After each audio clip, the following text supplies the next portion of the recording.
In tribute of tonight's fight that takes place at Tottenham Hotspur Stadium between Eubank and Ben, it's safe to say that today's game between Chelsea and Everton was parliamentary procedure. Straight to the point. Pretty much what we expected. A nice day, an easy day at the office, I would say. Chelsea won, Everton 0. It's 3 points. It's a tight win, like many expected. I think most people expected, I said 2-1. I know quite a few that said 1-0. Some said a draw, 1-1. No one said anything out of those sort of predictions. I've not come across anyone that said anything else. So we all had a pretty good idea of what to expect. Although I would say the game went a little bit different compared to what I thought, at least in terms of Everton. And that helped us. So parliamentary procedure indeed. Straightforward win. Nice, I would say, calm day at the office. 3 points and a clean sheet. Now, in terms of the Champions League race, in terms of the table, let's look at it. Because obviously, you guys know what I think, but I'm doing it for your sake and your benefit, because this is all of our opinions on the table. So, Chelsea up into 4th, level on games with Manchester City, with Arsenal, with Villa, but not with Nottingham Forest and Newcastle. Now, Newcastle have to play later on today. Their game kicks off not too long after this. And Nottingham Forest play on Thursday.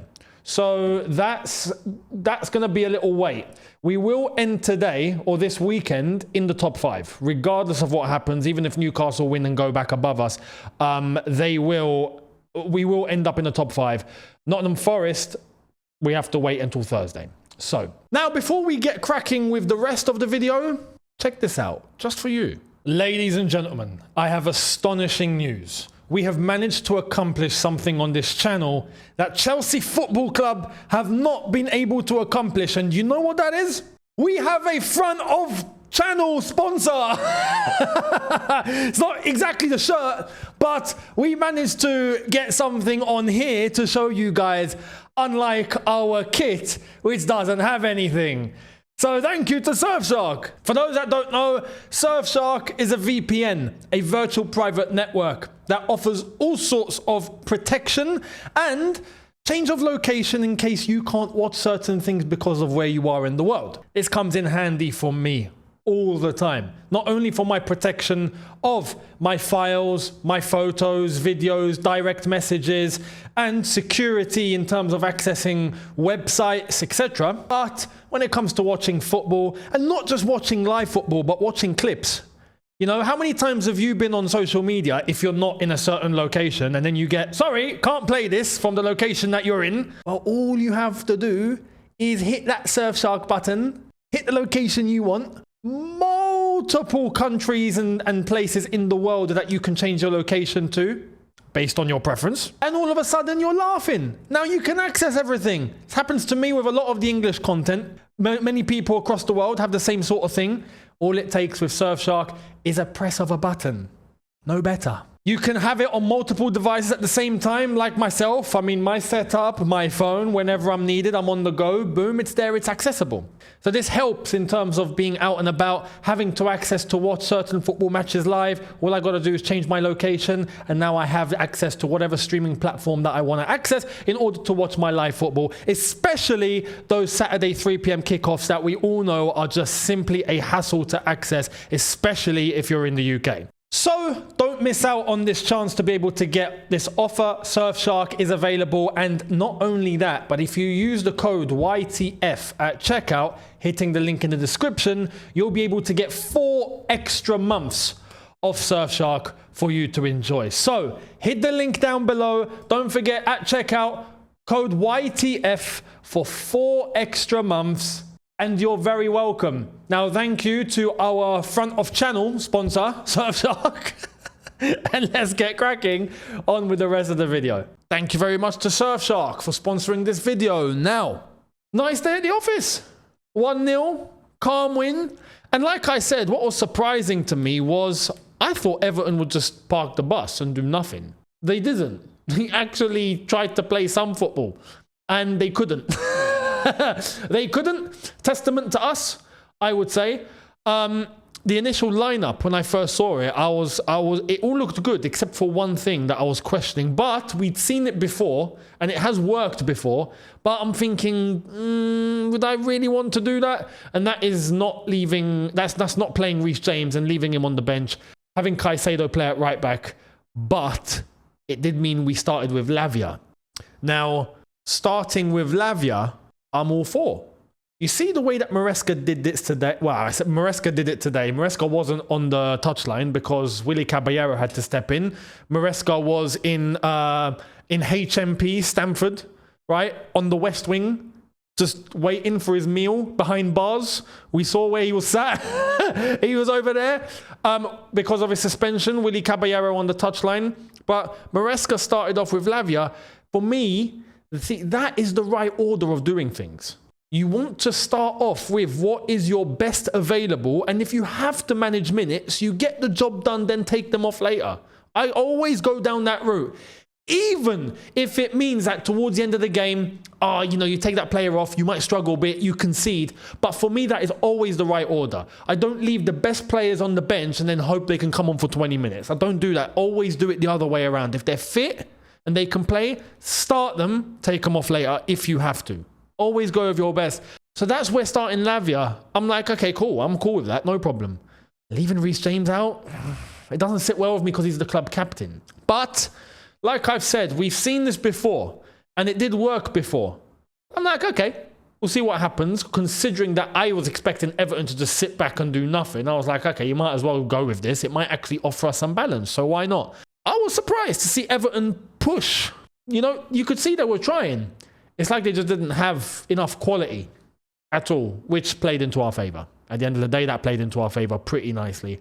And I felt like we were calm, composed. We had some good individual performances, some good link up, and a couple of things that I was actually really happy to see today. And one of them is the main thing that I said in my preview that we just needed to do. What was it? The guys that were watching the preview, what was it? Begins with S, finishes with T. 5-letter word. I said do it over and over and over and over again. Yeah. Shoot. Jackson listened. Jackson did it. Jackson actually did it. And he did it numerous times. And it paid off. He got a really good goal. But do you see the analogy that I used in the preview yesterday was if you get an opportunity to shoot, even if you've got to blag it, just hit, because you never know. My analogy and my example was it might hit a defender, take a deflection, send the goalkeeper and go bottom corner. It might. That is what I said. Now, Jackson's example of my analogy wasn't that. It was a straight shot into the bottom corner, which is better. Which is better. But that's the thing. Shoot. You get the chance, hit it. Very good interception from Chalobah, if I remember correctly, into Enzo. Enzo immediately looking forward, which is great. This is why I love when I see my team playing direct, just A to B as quick as possible. And that goal, why I'm praising it so much, because that's how I love my team to score goals. That is a prime example of how I love my team to score goals. Chalobah, interception into Enzo. Enzo turn, 180, looks forward, boom, pass, Jackson turn, hit, shoot, goal. I love those goals. Personally, me, you might, but obviously everyone to their own preference. Me, I love those goals. I love catching opposition out and get them in a panic and they can't keep up and we score. I love those sort of goals. And that was a prime example. Jackson received, turned, did not wait. And that's been his problem a lot in the season where he takes too long or his touch is really heavy. Sometimes he's got the touch of a flipping... I'm not going to go there. Some of you may know. I can't say it. PG audience. I don't want to go there. But that was exactly what I need from our attackers. And Jackson pulled it off really, really well. So much so, he even got the second goal later on, but it was a tad fraction offside, and he's got to read the line better there. But considering how fast that movement was, I can let him off and I can let that one slide, because sometimes a striker can get caught out. I would say you have to read the line, but you're not going to get it 100%. I'm expecting a high rate, but not 100%, so fair enough. He did score, though. Good touch and scored, but it was ruled out. So Jackson, overall, happy. His first 10-15 minutes weren't looking so good. Then he got the goal and it just revitalized, you could see. And you could see he looked relieved. And I'm glad he got the goal and in the way that he did. So very, very well done to Jackson. After that goal, and that goal came early, which is I'm thankful for, because it takes the pressure off. It means Everton have to come out. It's what I said in the preview I was hoping would happen, get an early goal, because I was expecting Everton to play over low block, but they didn't anyway. So I think the whole game pretty much went in our favour regardless, but they had to, not even just, I know they weren't playing a low block so often, but they were forced to now push even further, which just, I think, worked out in our favour a little bit more. But early goal, 1-0, fantastic. Now we get control of the game. And some would say we didn't really capitalise on as much as we could have. We could have maybe gone 2-3-0 up. We didn't. It was tight, I think, like everyone expected. But there were some individual performances there that I feel like deserves praise. Madueke on that left-hand side looked more dynamic. And I don't know if it's because he's just on that left-hand side and he's left-footed. Sometimes that can happen. Sometimes on the flanks, instead of cutting in, when you have them cut out instead, they play better. It can happen. Madueke on that left-hand side looked comfortable. Really comfortable. And not just with that left foot. It wasn't just constantly going on the outside. He was still cutting in with his left hand, with his left foot. And, you know, creating trouble. Did have a couple of shots that he pulled off, which was quite unlucky. I feel like he had a very bright game. So fair play to Madueke on that left-hand side. That is something that I think is actually a good decision from Enzo Maresca today. So credit to him for that. Caicedo playing as that right back, coming inside. Later on, tucked into midfield when Reece James came on. I thought the Lavia minutes were managed really well. Caicedo played really well in that aspect, both as a right back and as a midfielder later on. But him playing right back in that initial role because of Lavia, for me, man of the match. If I have to choose a Chelsea man of the match today, it's Lavia. I thought he was flawless in that midfield. Flawless. He had absolute control. And the one thing as a centre mid that can be frustrating is when you're coming up against an opposing centre mid that has control over the game on every single attribute, where you just can't get past this guy, or you can't beat this guy, or he overpowers you, or he's too quick for you, or he passes it around you. And that is exactly what Lavia was doing in that midfield. Everton had absolutely nothing running through that midfield because of Lavia. Lavia, physically, interceptions, driving the ball, his passes, his forward thinking, everything was there. And this is why I say for the opposing centre mid, it's a frustration. I don't know, have any of you been in a centre mid position where you've come up against an opponent who is just, he's beating you on every aspect? I've had that happen. I hate, it's the worst. For me, it's the worst. It's the worst. It's the worst. You get frustrated like this because like, flip, I got no chance here. Like you get dragged down immediately. You get pulled to the floor and you're like, I can't cope. It's horrible. Lavia, you could see, was doing that to Everton. And I was like, I'm so glad that he put in that sort of performance on his first game back. And then, like I say, Maresca managed to, or, well, I'm guessing Maresca, but whoever, him or Willy Caballero, I'm guessing Maresca though, pulled off the minutes really, really well. Good management there for him. I'm glad he got his first minutes, his first exposure back into the team, and he came out unscathed with a man of the match performance as far as I'm concerned. So credit to him. In defence, Colwill, good moments, dodgy moments. Good moments, dodgy moments. I'd say a bit 50-50. Chalobah, 80-20 in terms of good and a little bit of a 1 or 2. But overall, better game. Really good game. Cucurella is just, you don't need to worry about him. You know, Cucurella is the one of the few players this season where you just go, yeah, I'm good. Him, Caicedo, you just know, right? But Cucurella today, every time we needed someone to come in and clean up, he came out of nowhere. How many times you see he makes an interception into midfield, or he aids the centre-backs, or he's come central, or he's bombed forward and nicked it and then driven with it. He's just everywhere when you need him the most. So credit to Cucurella. I thought he played really, really well. Sanchez deserves some praise today. There wasn't any distribution mishaps, should we say, that we're used to. There were some really good saves from him. The only thing with him, which is still a bit dodgy, right, apart from the mistakes that you see where he gives the ball to the opposition, is when he wants to come out like he's flipping Superman. Yeah, we're seeing this flipping, and he comes out, he's like flipping, trying to, I don't know, do some superhero madness. Calm it down, my friend. I admire a goalkeeper that can come out of his box and command, but he makes the wrong decision. He tries to catch with one hand, or he tries to pat it out. Like, no, if you're going to go with two hands, go with two hands. If you're going to go with one hand, punch. Just punch. If you do that and you fumble it, what happens? You got to have a strong hand, and we know sometimes he can be a little bit, If you're going for the punch, go for the punch. If you're going to catch, go with two hands, please. But he does come out and he has that initiative, which is nice. But in terms of his saves, he pulled off 3 really good saves. 3. In various moments of the game.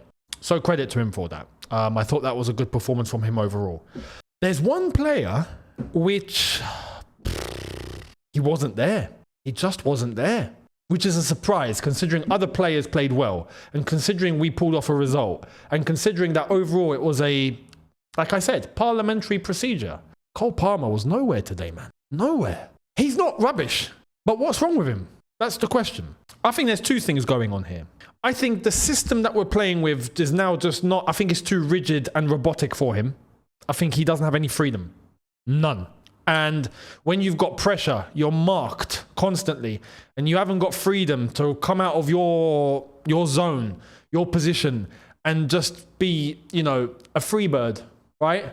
Then he's restricted, and that's not Cole Palmer. But at the same time, I feel like he might be shot in terms of confidence as well. But you can see it's bizarre, because when he gets the ball, he does try, and it's not like he gives the ball away or he makes mistakes. He's just not involved. So that's something to note. But apart from that, anyone else I'm missing? Enzo was all right. Got the assist as well. So fair play to Enzo. Who else? Neto, I mean, okay, decent. Not incredible, not rubbish at all. Yeah, there wasn't anyone that really had a bad game, except, like I said, Palmer was just absentee. Like Maresca in the West Wing at HMP Stamford. So, listen, it's 3 points. Like I said prior, mathematically, of course, it keeps us in the race, right? But now is where it gets serious. Because, like I mentioned at the beginning and I alluded to, Everton today gave effort, just didn't have quality to pull it off. Now we're going to come up against teams that are going to have quality to pull it off. And it's like I predicted in my Champions League prediction. The Newcastle game and the Liverpool game, I ain't expecting anything. United and Forest, perhaps. But that's still too much damage done. In order for me to pull off a Carlo Ancelotti and to go, and to think, okay, maybe something's happening. We have to somehow, some way, somewhere, get a result against Newcastle, and I mean a win, not even a draw. A win against Newcastle or Liverpool. Have to. It's going to take that for me to go, maybe there's a chance. If that doesn't happen, then I stay where I'm staying right now. So I'm going to need a miracle here. As far as I'm concerned, that is a bit of a miraculous situation. So we'll see. But good win today. Happy days, 3 points, and good performance overall. And like I said, straightforward parliamentary procedure. Now, talking about parliamentary procedure, if you're watching the fight later tonight, enjoy it. I don't think it should be going ahead. I agree with Eubank's dad here, if I'm being honest. This is a very dangerous situation. I hope Eubank comes out safe. That's all I'm pretty much concerned. I'm going to watch the fight on the edge of my seat going, please get out of this fight okay. Because what he's had to put himself through and what he's had to go through is ridiculous. But hopefully we get a very parliamentary procedure Saturday and weekend. We'll see what happens to Newcastle. Again, this is another thing. If they drop points, which I'm not expecting them to, but we'll see what happens. If they drop points, then even I say about us having to beat Newcastle or Liverpool, which is, for me, it has to be done. But if they're dropping points as well, then okay, things might be swinging in our favour. We'll see what happens though. There's a lot to ask for. So let me know your thoughts down below. Much appreciated. And I'll catch all of you tomorrow for a couple of new ones. See all of you then. Have a good one, people. Look after yourselves. Take care. And peace.